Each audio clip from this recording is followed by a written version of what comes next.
Caros amigos, tem havido muitos pedidos acerca de um tema específico e que é fundamental para o conhecimento da religião. Trata-se de apologética. O termo apologética hoje, para muitos, pode parecer um termo em desuso, uma vez que o sistema educacional hoje não desenvolve o sentido da semântica, etimologia, não introduz bem esses assuntos, e o público em geral fica desinformado sobre o sentido básico das pessoas, dos termos. O que é? Eu preparei então uma síntese que corresponderia a um curso sobre apologética. É algo não muito elaborado, mas creio eu, suficiente para que se tenha uma ideia ampla do assunto. Tratemos então disso. O primeiro ponto é a questão etimológica, certo? Quando nós falamos em apologética, a palavra é de origem grega, significa falar afastando de si. Falar afastando de si. Defender-se com palavras, justificar-se. Isso é a apologética na sua acepção inicial. Agora, esse é o sentido etimológico, que é do Fundamentos, a acepção, o sentido o significado original. Temos o significado real. O que é o significado real? É como passou para a história, né? Apologia, então, nesse significado real, tem duas acepções pelas quais podemos entender o termo. Defesa é o primeiro, então apologia é defesa. E também no sentido positivo, defesa é o sentido negativo, defender algo. O positivo é justificar a fé. Bom, por que é importante isso? Pelo seguinte, no início do cristianismo, é claro, os cristãos eram levados à arena, eram desafiados, interpelados, inquiridos, indagados, por que estão seguindo essa religião? E houve então um número incalculável de mártires. Tertuliano dizia, sangue de mártires e semente de cristãos, né? O que faziam os cristãos quando eram compelidos, né, ao pé da letra, né, compelidos a justificar a fé? Em primeiro lugar, eles compareciam diante dos tribunais, diante dos inimigos da igreja, dos perseguidores, dos imperadores, dos régulos, né, dos tiranos, e mostravam o seguinte, que a fé, por eles defendida, era racional. Então, eles faziam a defesa da fé e, ao mesmo tempo, justificavam. Quer dizer, davam argumentos num debate, em disputas, demonstrando que eles tinham uma fé lógica. Quer dizer, a fé é um obséquio da razão, racionável e obséquio. Por que é importante isso? Tratarmos desse assunto. Na aparência é um assunto atemporal, antigo, meio perdido nas brumas do tempo. Na verdade, não é isso. O que ocorre é o seguinte, de um certo tempo para cá, algumas décadas pelo menos, incutiu-se na mentalidade do público, dos fiéis, do laicato em geral, a seguinte ideia, que a fé seria um sentimento, uma vibração, um faniquito, um chirique. Quer dizer, a pessoa sente uma vontade enorme, sente bem. A fé, então, é uma espécie de autoajuda, né? A pessoa se acha muito bem no ambiente, ela percebe que é um espírito de confraternização, todos se abraçam, todos se entendem, ou uma efusão sentimental, certo? Emotiva, tal. Então nisso consistiria a essência da fé. Daí alguns dizerem, como é muito comum, eu me dou bem em tal religião, ou então eu me dou bem em tal cerimônia, eu me sinto bem com aquela pessoa, eu fico muito contente quando eu estou participando de tal ritual. Isso não é religião, certo? Isso é um elemento que pode existir, mas é eventual. A religião não é isso. Se fosse, nós teríamos o seguinte, a seguinte situação, citando exemplos clássicos, conhecidos. Todos sabem que os muçulmanos, judeus, seguem uma série de prescrições ritualísticas até hoje. Então, abluções, eles se ajoelham, fazem tal gesto, os muçulmanos têm um sapato, porque interpretam ao pé da letra, não é para aparecer diante de Deus com sapatos, umas coisas assim, né? Os judeus vão ao muro das lamentações, encostam a cabeça no muro, né? E algo assim, uma série de pontos assim que eles observam. Há também, todos sabem, os judeus observantes usam filactérios, são umas cordas, né, que eles trazem consigo, que simbolizaria tantos atos de virtude, ou de penitência, ou de renúncia que tenham feito, algo assim. Bom, isso são manifestações exteriores, certo? A fé é um dom sobrenatural infuso que Deus nos comunica em relação à vida eterna. Então a fé, é claro, tem manifestações exteriores. A fé sem obras é morta, não é? Santo Tomás de Aquino explica muito bem, nada passa pela inteligência sem antes ter entrado pelos sentidos. Mas o elemento essencial não é o exterior, é claro. Por isso, então, a fé, como eu estava expondo no início, é racional. É preciso, então, ter elementos para defender a fé e saber demonstrar. Nesse sentido, uma observação curiosa, aquele escritor conhecidíssimo, Gramsci, que se dizia católico comunista, e nós sabemos que ele era muito ligado à esquerda católica, não? Um homem muito inteligente, que tentava elaborar uma espécie de síntese entre o catolicismo e o socialismo. A maneira do que fez antes dele o Garrodi, e depois passaria para o islamismo. Bom, Gramsci dizia, a solidez da Igreja Católica mede-se pelo seguinte, uma particularidade interessante. Desde o primeiro sábio, o homem mais entendido, mais versado nas ciências teológicas e filosóficas, até uma senhora muito simples de uma aldeia, todos defendem os mesmos princípios. E é interessante o seguinte, pondera ele, cada qual diz na sua linguagem, com seus termos próprios, a mesma verdade que uma pessoa mais escolada diz em termos mais elaborados, mais estudados, mais requintados. Mas a pessoa simples, humilde, que não teve grandes estudos, sabe dizer aquilo em termos comezinhos, em termos simples. Então, não há uma ruptura, não há nada de oculto nem iniciático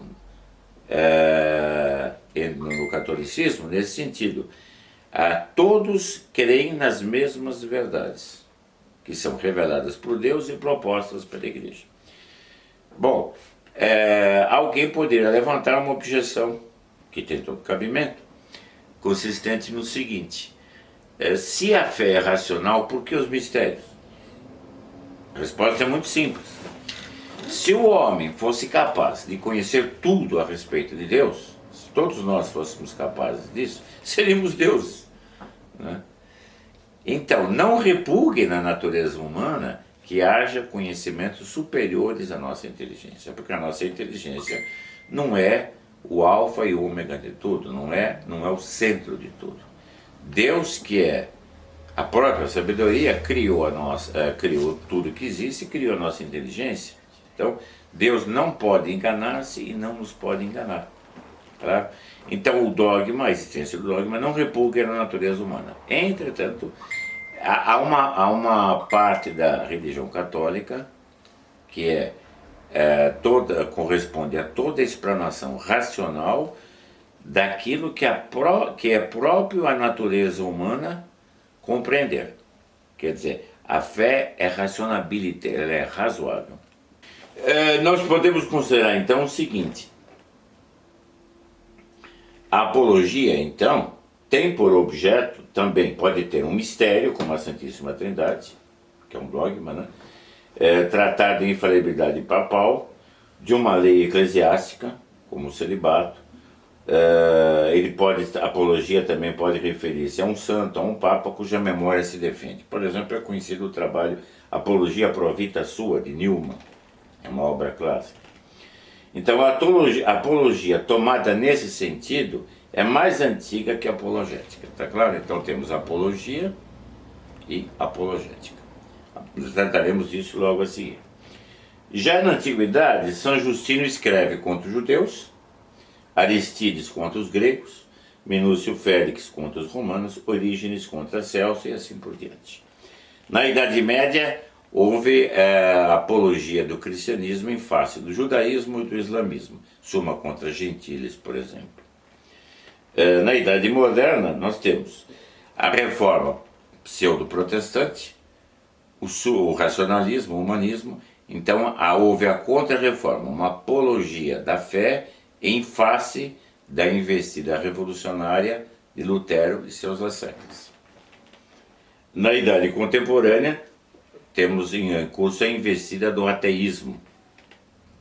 Como é sabido, e isso foi tratado pelo Papa Leão XIII, é muito significativo. A primeira revolução correspondeu à revolução humanista protestante, o Renascimento.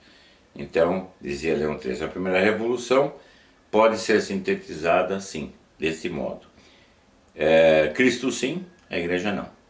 A segunda revolução, que é a fase não mais do racionalismo, da mentalidade humanista, mas já é o enciclopedismo, o ateísmo nascente, o laicismo.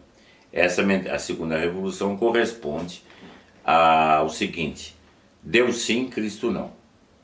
Então, o espírito de Voltaire, por exemplo, a ideia então de uma vaga crença em Deus, mas já sem Cristo e sem a religião e sem Cristo. A terceira revolução, que é a Revolução Comunista, 1917, equivale à proclamação da revolta contra Deus. Deus não existe ou jamais existiu, né? Então isso foi a terceira revolução. Fazendo um retrospecto: primeira revolução, Deus sim, Cristo não. Segunda, ou melhor, primeira revolução, Cristo sim, Igreja não. Segunda revolução, Deus sim, Cristo não. Terceira revolução, abaixo Deus, não há Deus. E se quisermos completar, a quarta revolução, que pode ser simbolizada pela revolta da Sorbonne, em 1968, com toda a sequela que nós conhecemos até hoje, hipismo e tudo mais. A quarta revolução é muito marcante naqueles famosos slogans que repetiram em maio de 1968 na França. Deus não existe, né? Jamais existiu, mas mais que isso, a quarta revolução, ainda que Deus existisse, seria preciso suprimi-lo. Quer dizer, é a revolução anárquica, que sequer concebe a ideia de Deus. Nós estamos assistindo hoje, posso dizer, uma etapa quase que culminante disso. É a revolução ecológica, portanto, a destruição do que resta de ordem na sociedade. Bom, então, quando nós tratamos da apologética, nós temos em vista todo esse processo histórico, claro. De fato, a apologética só se formou a partir do século XVIII. Talvez tenha sido José Hooke, que em 1752 publicou a obra Religiones Naturalis et Revelati Principi. Quer dizer, ele foi o pioneiro da sistematização disso enquanto ciência apologética. O que os autores entendem por apologética? Há várias opiniões, e são opiniões que se complementam, não se excluem. Alguns afirmam, a apologética é a arte de defender a religião cristã contra seus adversários.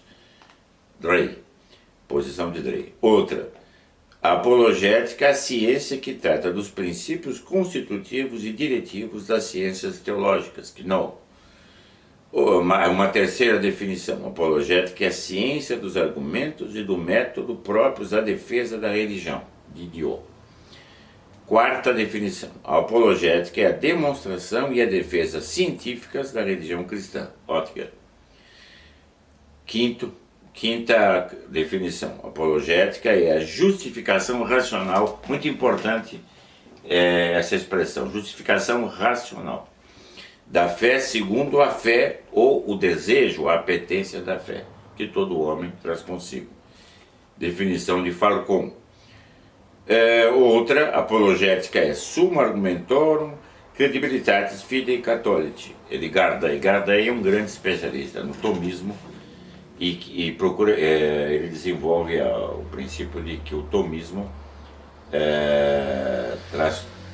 expõe claramente isso, o tomismo desenvolve todos os princípios da fé de uma maneira inteiramente racional. É a posição dos papas, São Pio X, Pio XI, Pio XII reiteraram muito isso.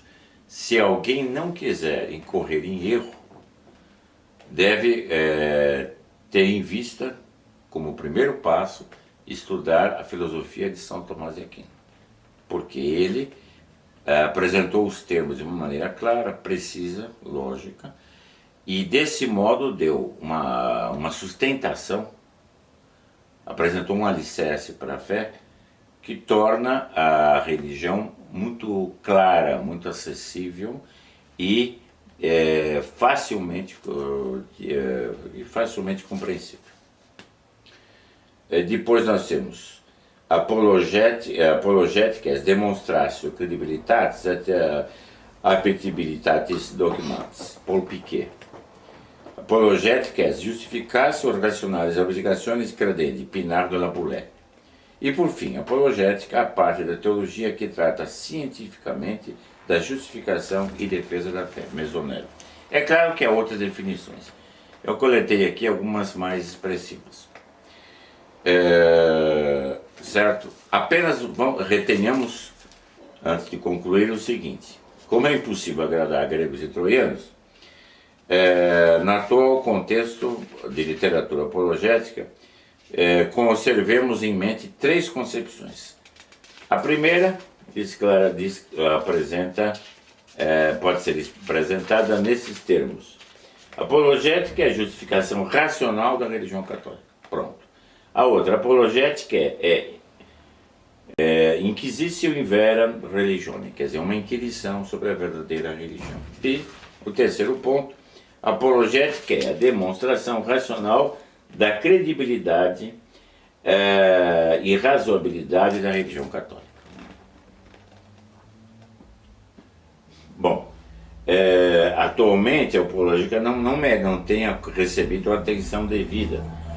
Há mais ou menos meio século, talvez 70, 80 anos, era o prato predileto, digamos. Representava a atenção principal do católico.